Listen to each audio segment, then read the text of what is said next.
Members of the Grand Strand business community came to the Myrtle Beach Convention Center Wednesday to learn how the Patient Protection and Affordable Care Act will affect them. A new mandate requires employers to offer health care coverage to their workers if they have more than 50 employees. And the Affordable Care Act defines a full-time worker as someone who works 30 hours a week.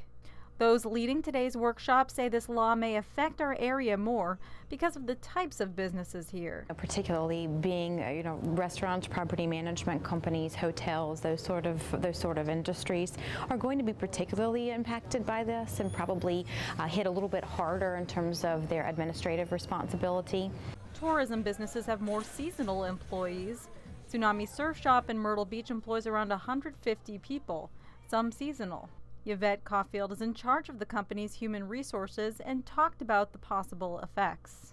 We will have to control the shifts. We will have to hire them less than 30 hours now because otherwise we will have to pay insurance, which will cost quite a bit to the employer. And it'll cost more for businesses. A $2,000 penalty will be issued by the government for each full-time employee that's not covered.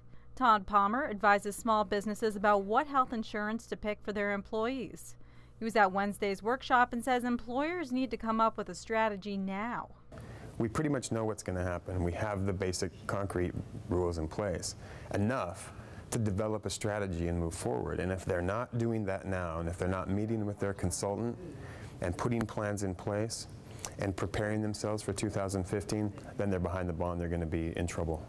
Employers have until January of 2015 before the mandate kicks in.